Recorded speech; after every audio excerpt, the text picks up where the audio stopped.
नमस्कार दोस्तों, जी एकेडमी में आप सभी लोगों का एक बार फिर से स्वागत है। मेरा नाम है अवतार किशन और आज की इस वीडियो में हम पार्ट 3 देखेंगे जो कि एनसीबीआई के ऊपर ही होने वाला है। बेसिकली हमने जो सीरीज़ स्टार्ट की है एनसीबीआई, तो इसमें हम बेसिकली एनसीबीआई की एक-एक चीज़ को पढ़ेंगे अच्छे से डिटेल में, ठीक है? और पढ़ते हुए आ रहे हैं। अगर आपने पार्ट 1 नहीं देखा है तो पार्ट 1 को भी देखिए, 2 को नहीं देखा है तो 2 को भी देखिए। उससे ये होगा कि आपको बेहतर तरीके से समझ में आएगा, एक कॉन्सेप्ट बिल्डअप हो जाएगा आपको, ठीक है? तो this video is sponsored by G academy, ठीक है? और एनसीबीआई जैसे कि नॉर्मल बात है, national center for biotechnology information, every bioinformatician and biotechnologist और any biologist must know about this online portal या सर्वर, ठीक है? एनसीबीआई के बारे में। और बेसिकली ये हिंदी एक्सप्लेनेशन होने वाला है, तो जनरली उन यूज़र्स को इससे बेनिफिट होगा जो बायोइन्फॉर्मेटिक्स को जनरली हिंदी में समझना चाहते हैं, ठीक है? और चैनल को अभी तक लाइक, शेयर और सब्सक्राइब नहीं किया है तो प्लीज़ कर लेना। और कोई भी चैप्टर से या तो टॉपिक से रिलेटेड क्वेरी हो तो उसके कमेंट सेक्शन में पोस्ट कर देना, ठीक है? तो स्टार्ट करते हैं आज का लेक्चर। तो भाई आज के इस लेक्चर में हम लोग पढ़ने वाले हैं सीक्वेंस सबमिशन टूल के बारे में या सीक्वेंस सबमिशन टू एनसीबीआई। तो भाई लेक्चर स्टार्ट करने से पहले हमें बेसिक से बेसिक चीज समझनी पड़ेगी। तो ये समझना है हमें कि भाई सबमिशन टूल की जरूरत हमें क्यों पड़ी, सबमिशन टूल की जरूरत हमें क्यों पड़ी। तो इसलिए पड़ी दोस्तों, सपोज करो हमारे पास ऑलरेडी एक पहले से डेटा था, ठीक है, और इसको हमने किस में स्टोर कर रखा था, एक डेटाबेस में, ठीक है दोस्तों। मान लो हमने पहली बार जो डेटा हमारा था उसको हमने डेटाबेस में स्टोर ऑलरेडी कर रखा है। अब उसको 6-7 महीने हो गए उस डेटा को पड़े पड़े, ठीक है। किसी दूसरे रिसर्चर ने इसके ऊपर ही रिसर्च की, इस डेटा के ऊपर ही, और इसके अंदर जो भी एरर थे वो सारे क्या करे उस रिसर्चर ने निकाल दिया एरर, और फिर इस डेटा को क्या कर दिया, फिर दोबारा स्टोर कर दिया। कहने का ये मतलब है दोस्तों कि ये जो हमारा पुराना डेटा था, ठीक है, इसका जो भी नाम हो, नया जो डेटा होगा उसका भी सेम ही नाम होगा, लेकिन नया डेटा क्या होगा दोस्तों, ज़्यादा एरर फ्री होगा हमारा। मतलब नए वाले डेटा में हमारे क्या होगा दोस्तों, बहुत ही कम एरर होंगे। तो बेसिकली देखा जाए तो इस चीज़ को हम बोलेंगे क्या, कि भाई हमने डेटा को क्या कर दिया, अपडेट कर दिया। और सीधी सीधी भाषा में बोलूँ तो डेटाबेस को हमने करा क्या, अपडेट करा, ठीक है, तो अपडेट कर दिया, ठीक है। तो डेटाबेस को अपडेट करने के लिए ही बेसिकली, या हमारे प्रीवियस डेटा जो स्टोर्ड हैं उनको रेगुलर अपडेट करने के लिए, उनके बारे में रेगुलर इन्फॉर्मेशन देने के लिए और इन्फॉर्मेशन ऐड करनी हो, ठीक है। मान लो कोई इन्फॉर्मेशन इसके साथ ऐड करनी रह गई हो, भूल गए हो रिसर्चर, तो उसको भी फ्यूचर में वो क्या कर सकें, ऐड कर सकें, ताकि ये जो डेटा है जो डेटाबेस में स्टोर्ड है इसमें और अच्छे से इंफॉर्मेशन क्या हो, डिस्प्ले हो, यूजर को और ज्यादा मजा आए इस इंफॉर्मेशन को रिट्रीव करने में, ठीक है। तो बेसिकली सबमिशन टूल की हमें जरूरत इसलिए पड़ी क्योंकि किसी भी डेटा को बेसिकली हमें अपडेट करना हो, ठीक है, अपडेट करना हो या नया डेटा सबमिट करना हो, तो इसीलिए सबमिशन टूल की जरूरत पड़ी। और हाँ दोस्तों, एक चीज और बता दूं मैं, कि ये सबमिशन टूल जो एनसीबीआई ने बनाए हैं हम उन्हीं की बात करेंगे, ठीक है। और सबमिशन टूल, ये जो हमारे टूल होंगे ये हमारे ऑनलाइन ही अवेलेबल होंगे, मतलब इन पे आप ऑनलाइन एक्सेस ले सकते हो। ऑनलाइन एक्सेस मतलब ये एक वेब सर्वर पे ही अवेलेबल होंगे, ठीक है। आप इन्हें वेब सर्वर से ही एक्सेस कर सकते हो, इनका कोई सॉफ्टवेयर नहीं है, ऐसा कोई स्पेसिफिक एक सॉफ्टवेयर हो आपने इंस्टॉल कर रखा हो फिर आप उसमें डेटा अपलोड, ऐसा नहीं है। सीधा आप सर्वर पे जाके ही इनसे छेड़छाड़ कर सकते हो अपने डेटा से, ठीक है।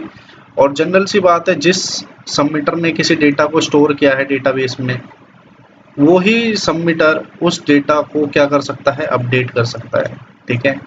या तो कोई अगर और करना चाहता है तो उससे क्या लेगा, वो परमिशन लेगा, फिर उससे डेटा अपडेट कर सकता है, ठीक है। और उसके बाद भी, अपडेट करने के बाद भी वो पहले डेटा रिव्यू होता है अलग अलग एक्सपर्ट्स के द्वारा, ठीक है। तो इस तरीके से फिर उसके बाद डेटा फाइनली सबमिट किया जाता है, ठीक है। तो लेट्स बिगिन आवर लेक्चर। तो पहला पॉइंट है to update database constantly, regularly, ठीक है। सीक्वेंस सबमिशन टूल की ज़रूरत इसलिए पड़ी क्योंकि डेटाबेस को रेगुलरली कॉन्स्टेंटली अपडेट किया जा सके टाइम टू टाइम, ठीक है। ऐसा ना हो कि कोई इन्फॉर्मेशन बहुत ही ज़्यादा पुरानी हो गई हो और हमें जो इन्फॉर्मेशन ढूंढनी है वो वैसे ही नहीं मिल रही, ठीक है, और पुरानी इन्फॉर्मेशन वैसे डिस्प्ले हो जाएगी, ठीक है। तो अनवांटेड एरर्स, बग्स रिमूव करने के लिए डेटाबेस को कॉन्स्टेंटली अपडेट करना पड़ता है। इसीलिए ये भी एक तरीका है कि भाई सबमिशन टूल की हमें इसलिए भी ज़रूरत हो सकती है, ठीक है। और दूसरी चीज़ कि नए नए जो सीक्वेंसेस होते हैं हमारे न्यूअर सबमिशन ऑफ सीक्वेंसेस, ठीक है। नए नए सीक्वेंसेस अलग अलग स्पीशीज़ के जो हम एक्सपेरिमेंट से जनरली आइसोलेट कर रहे हैं, ठीक है, एक्सट्रैक्ट कर रहे हैं और उन्हें डेटाबेस में स्टोर करना चाहते हैं, तो उसके लिए भी एक सीक्वेंस सबमिशन टूल की हमें ज़रूरत पड़ सकती है, ठीक है। और कुछ सीक्वेंस टूल के मैंने बेसिकली नाम बताए यहाँ पे। बेसिकली 2 सीक्वेंस टूल है पॉपुलर है जो एनसीबीआई के। हो सकता है आने वाले टाइम में और ज़्यादा सीक्वेंस टूल अवेलेबल हो जाए एनसीबीआई पे, बट आज की इस वीडियो में हम 2 टूल्स के बारे में बात करेंगे। तो जिनका नाम है, पहले का है बैंक आईटी या सीधा बोल सकते हो आप बैंक इट, ठीक है। दूसरा है दोस्तों सीक्विन, SEQUIN, जैसे कि आप स्क्रीन पे देख पा रहे हो, ठीक है। तो एक एक करके दोनों को पढ़ते हैं डिटेल में। ज़्यादा डिटेल एक्चुअली में नहीं पढ़ना, बस ओवरव्यू में आपको एक ब्रीफ इंट्रोडक्शन इसका दूंगा, उससे आपको समझ में आ जाएगा। तो स्टार्ट करते हैं बैंक आईटी से, ठीक है। तो फर्स्ट पॉइंट है, ये एक web based GenBank sequence submission tool है। तो भाई यहाँ पे एक वर्ड आया जेनबैंक, जैसे कि मैंने आपको बोला था, नाम आपको बहुत ही स्पेसिफिकली ध्यान से रिमाइंड करने होंगे, रिमेंबर करने होंगे। जेनबैंक एक क्या है? न्यूक्लियोटाइड डेटाबेस है। कौन सा है? न्यूक्लियोटाइड डेटाबेस है, ठीक है। अब यहाँ पे बोला ये क्या है, इस लाइन का ये मतलब है, एक वेब बेस क्या है ये, सीक्वेंस सबमिशन ऑनलाइन टूल है, ठीक है। और जो जनरली किसके लिए है? न्यूक्लियोटाइड सीक्वेंसेस के लिए, ठीक है। न्यूक्लियोटाइड में हमारे डीएनए हो गए, ठीक है, और आरएनए हो गए। समझ पा रहे हो ना आप? जेनबैंक एक बहुत ही पॉपुलर डेटाबेस है एनसीबीआई में, और एनसीबीआई ने 1992 में 1992 में इसको संभालने का ठेका ले लिया था जेनबैंक डेटाबेस को।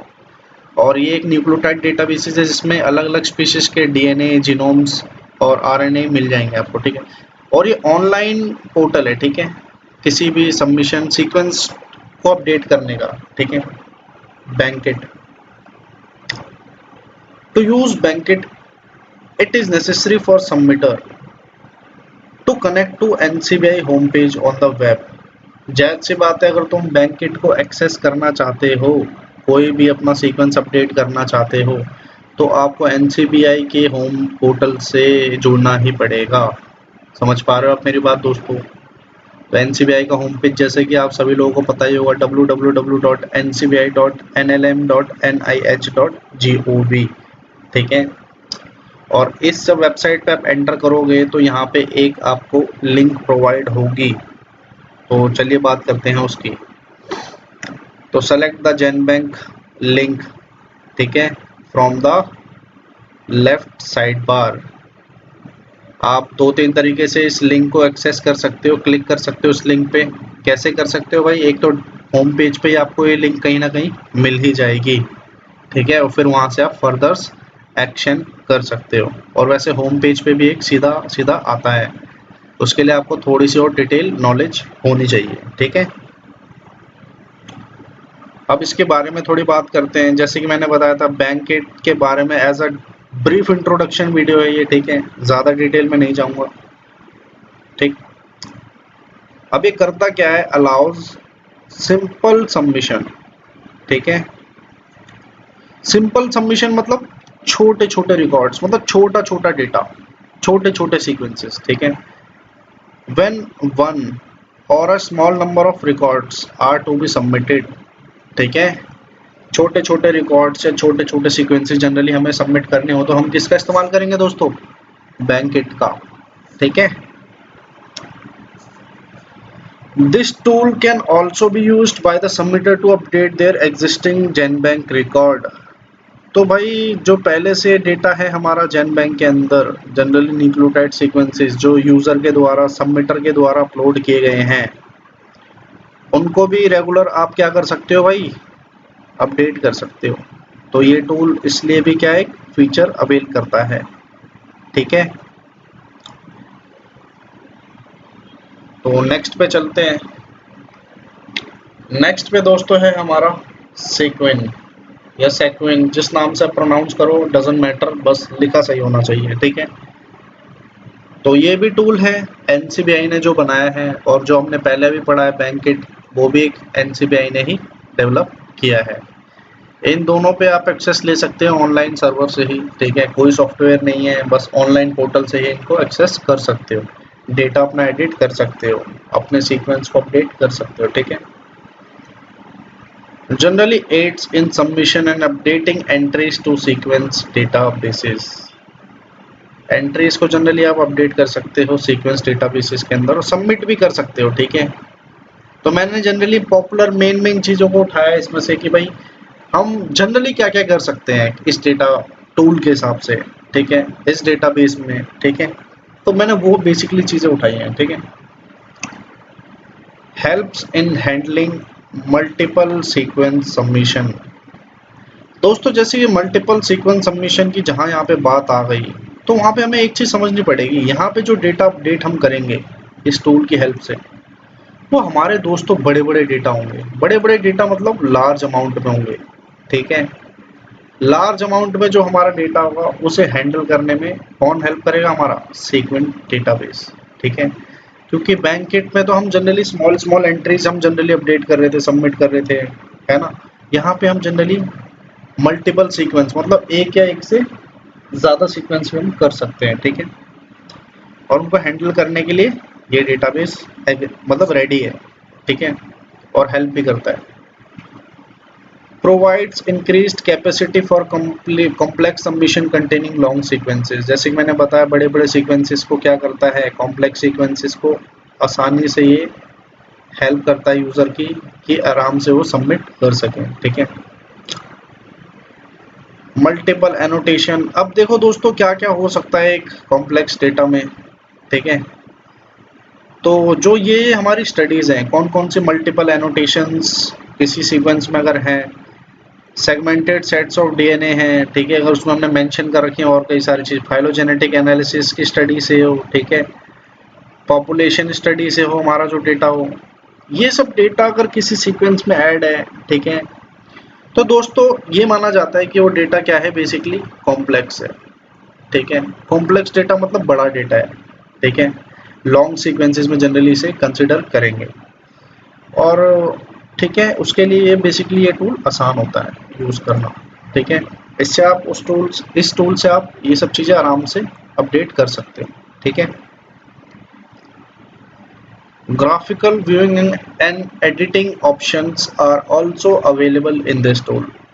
तो भाई ग्राफिकल व्यूइंग टूल्स, ठीक है, जो कि आप अपने सीक्वेंस को जब एडिट करते हो, और भी कई सारे एडिटिंग ऑप्शन आपको अवेलेबल हो जाएंगे इस टूल पे, ठीक है।